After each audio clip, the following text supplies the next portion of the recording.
What up, gangland? Carolina Jackpot time coming at you on Wednesday evening. It's a little after 7 p.m. I hope everyone's doing well today.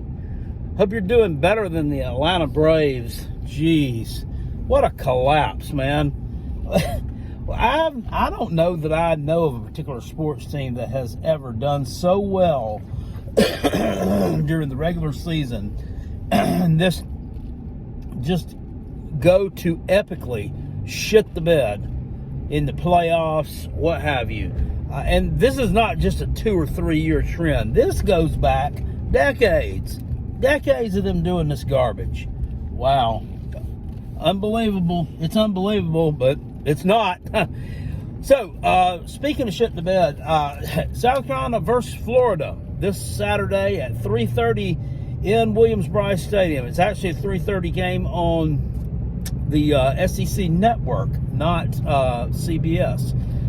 We'll be live streaming the game here on the Carolina Jackpot YouTube channel. As always, make sure you tell a friend, and show up for the live stream at 3:30 on Saturday afternoon. I'm looking at this game. South Carolina is favored by 2 points in this game. Coming in with a record of 2-3. Florida is 4-2. I believe that the wrong team is favored in this game. I'm just going to go on ahead and be brutally honest with everyone. And before the naysayers come out with the hatchets towards Carolina Jackpot, let me just rattle you some stuff off. We know that football is about matchups, right? South Carolina, as of right now, has the 100, and now bear in mind we were off last week, so some of these numbers may have improved, or they may have gotten even worse had we played. 121st in overall defense. Florida's offense is 58th, so that's a little better in the middle of the pack. South Carolina this is the one that's just eye-popping to me. 128th versus the pass. There's only 133 teams in FBS, I do believe, unless they've added a few. Florida's 55th passing the football. Their offense is 55th. 128th. I can't believe that. How in the hell did we get this bad against the pass? Now, some of those numbers were skewed a little bit from what Will Rogers did in the game against Mississippi State. But, you gave up those yards. Whether, they sold out to stop the run or, what the reason was behind letting that guy get so many deep balls on us. 128th. That's unbelievable. I know you lost 2 corners to the NFL. Hey, if you're producing NFL level talent, don't you think that if you've developed these kids into like Darius Rush was a good player, but he wasn't jack shit before Clayton White and Torian Gray came around to develop him into what he become and to become an NFL draft pick. Okay, Cam Smith was. Now, there was a little more talent there probably. They had really developed Darius Rush. That tells me, did you not develop anybody behind them? I mean, this is unreal. 128th. Awful. South Carolina is 75th rush defense, which is actually a huge improvement over what it has been in the past. 75th is horrible. That puts you near the bottom of the SEC, but in no way, shape, or form is it as bad as it could have been. You did hold the Mississippi State running back Jaquavius Marks, who was the SEC's leading rusher coming into the game at 27 yards. But you sold out to stop the run there. So that proves you can do it. But, I mean, on a consistent basis without, robbing Peter to pay Paul, it's not going to work. You're just not going to be able to do that. Looking at these teams' common opponent, Tennessee, that was our common opponent. Florida beat them 29-16. We lost to them 41-20. South Carolina gave up 238 yards on the ground to Tennessee. Most of that split between 2 running backs, 6 yards per carry. You want to know why Florida beat them? Tennessee gained 100 yards on the ground. That was 3.3 yards per carry. And Tennessee actually has a potent running game. They have a potent running game. South Carolina has no running game. So if they can hold Tennessee's potent running game to 100 yards, what are they going to do to our non-existent running game? You're not going to be able to run the ball, period. Now, Spencer Rattler has been good this year, but, touchdown-wise, I'd like to see some more touchdowns. He's only got 7 so far, 3 picks. Graham Mertz actually has 9 touchdown passes this year against 2 interceptions. He's actually thrown for more yards than Spencer by a few. Now, bear in mind, Florida hasn't had their off week yet. South Carolina has. So Spencer would be ahead of him. But Mertz has actually performed a heck of a lot better than most folks thought that he would be performing at this point during the season. Everybody thought that he probably would be ready for a seat on the bench by now, just because he would be that awful. But yet the only reason he wouldn't be there is because there's nobody behind him. He's actually been pretty serviceable. Not a tremendous downfield passer, but the short game, the intermediate throws seem to work pretty well for him. Ricky Pearsall, the white guy, wide receiver with tattoos all over me. I don't know. The only way I can describe, he reminds me of the John Cena during the Thugonomics days. The transfer from Arizona State. Pretty good wide receiver. I can see this guy giving South Carolina a fit on Saturday afternoon. And, this whole home field advantage thing, I know South Carolina's a much better team at home than it is on the road, but this whole home atmosphere, Willie B being the toughest places in college football to play, blah, blah, blah, that is so, it's fucking dated is what it is. It's dated. It's not that anymore. It was that when Steve Spurrier was there. Yeah. In 2011 and 2012, it was one of the most feared venues in college football. And God, we sold out however many games in a row. And people talk about our fans are crazy and they sell the place out and they pack it out and they blah, blah, blah. They're hanging from the rafters when we're 0-11. No, it's not. No, it's not. It's sold out for the big games, like against teams like Tennessee. It'll probably be sold out, or they'll tell you it's sold out Saturday, but you'll probably see a bunch of silver in the upper deck. And no, I'm not going. So can I really talk? Yeah, I can talk because I want to. Because I'm actually going to pound the pavement for almost 1,000 miles the next weekend to go out to see them play Missouri, to probably get their brains smashed in. But I'm going to go because I like road trips, and I still like to go to these games. But what bothers me the most is not so much in the first half. In the second half of that game against Tennessee, that performance, to me, I can only describe in one word: gutless. It was gutless. It looked to me, in the second part of the fourth quarter, it looked to me like they'd given up. Like they just, they were just letting Tennessee just absolutely gash them and do whatever they wanted to do. They looked like they had given up, and that was a very alarming and very sad for me to see. They've got to figure out a way to run the ball consistently and at least start getting 100 yards a game. 100 yards a damn game is not that much to ask. I mean, I don't even think they've done it. They may have done it against Tennessee because you broke off a 75-yard touchdown run. But, I mean, other than that, it's been, no, you haven't. That is not that much to ask. You're an SEC team. I don't want to hear no more excuses about, well, we got 2 freshmen on the damn offensive. I don't care. Put a hat on a hat and block somebody. Open up some holes. Stop being so soft. I don't know where...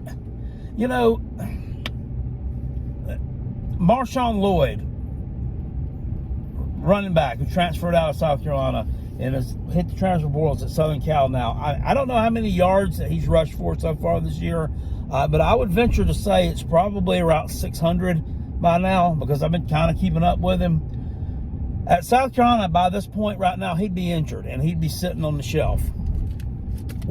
and I don't know what it is about.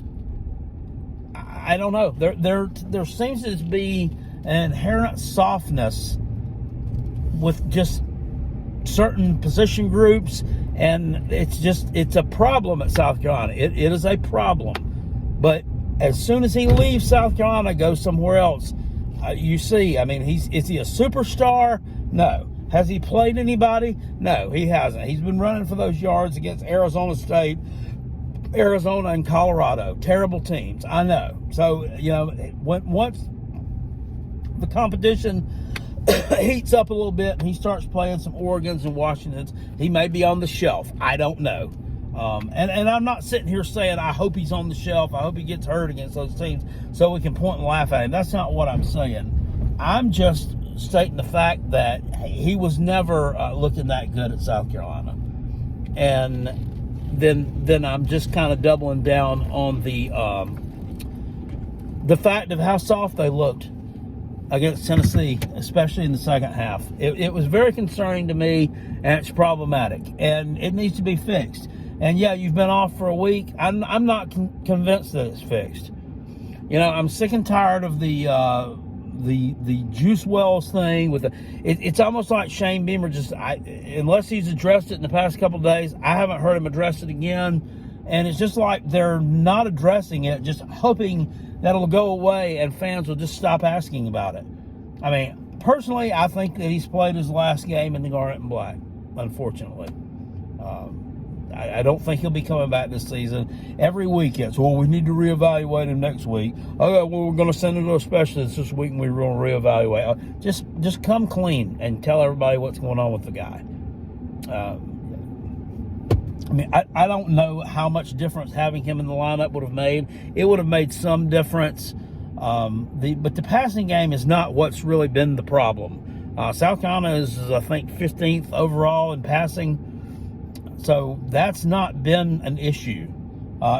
Getting a balance has been a huge issue.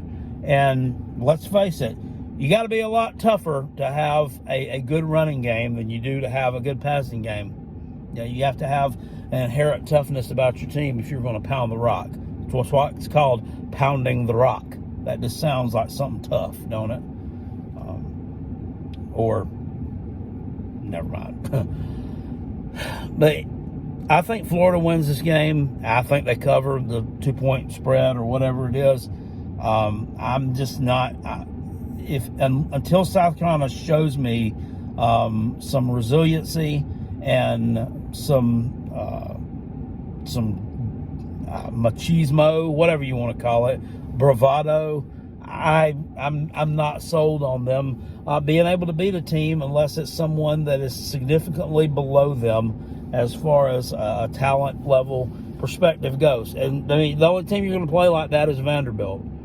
And I was a little bit concerned about Jacksonville State, to be honest with you, until I saw what they did last night against Liberty. They just totally fell apart in the second half, ended up losing that game by like 20 points. I don't think they're going to be an issue. So those are 2 wins that you should have. But I think that you're staring down the barrel of a 4-8 finish, if not 5-7. Clemson, outside the 2, Vanderbilt and Jacksonville State, Clemson could be the worst team that South Carolina plays outside those 2 the rest of the season. Missouri's better than Clemson. Texas A&M is better than Clemson. Kentucky's better than Clemson. I mean, and the Tater fans can sit here all day long and talk about the championships Dabo has won and this and that and the defense and blah blah blah. It don't matter, Tater. 17-12 versus Wake Forest. Missouri, Texas A&M, Kentucky, every one of those teams would blow Wake Forest out. So, yeah, but I still don't see us being able to beat them. Not as soft as we've been playing this year. Not as soft as we've been. So anybody that's a Gamecock, I have a couple of them that like to get in the comment section every now and then and say, you're not a real fan. I mean, you always back. One of them had this to say to me the other week when I dared question Shane Beamer's with the roster management and the crap with the not playing Mario Anderson Jr. enough. Then you go and talk about my coach like that. Shut up. Just take your narrow ass on somewhere. Talk about my coach. I've been pulling for this team. The first game I remember going to was in 1980, okay? I've been with this for over 40 years. You don't tell me that I can or can't criticize if I want to. I'll do it all day long if I show desire. So don't sit there and get in the comment section and get down there and tell me, but you're not a real fan. But no, I'm a real fan. I'm a realistic fan also. The first part of real is realistic. And that's just what it is. I had some idiot commenting or arguing with me in the comment section too that Kentucky has more talent than South Carolina. What fucking idiot. They don't. They obviously don't. South Carolina beats them in the recruiting rankings every year, except for a couple of outliers here and there. That's the reason why I'm so aggravated with the way this team is performing and the performances have been of late. Is because they are a more talented team than them. It's on paper. Go look at it. Go look it up. Grab a book. It just dumb, man. Just absolutely dumb. But anyway, anybody who wants to get in the comment section and tell me I'm wrong and why I'm wrong and disagree with me, then go on ahead and get over there and disagree with me. If you do agree with me, then do me a favor. Hit this video with a thumbs up. Subscribe to the Carolina Jackpot channel if you're not subscribed already. We're still going to stream this game on Saturday. We're still going to stream this game. We're going to go 1,000 miles. It's not 1,000 miles there, but between there and back, it's 1,000 miles to Missouri. And there'll be videos all along the way and at the stadium. Because here, I'm still a big old Gamecock, and I always will be. But they got to start playing better. They have to start showing some resiliency and some resolve because times are going to get tough, but you can't just fold up like an old cheap piece of furniture. You have got to see it through. So anyway, that's about all I got to say about it. Live show tonight at 9 p.m. I'll see you guys later on. Appreciate it. Peace, and I'm out of here. Still, go Gamecocks. Spurs up to my toes up, and go Coach Beamer. Woo! Start playing the right players, my friend.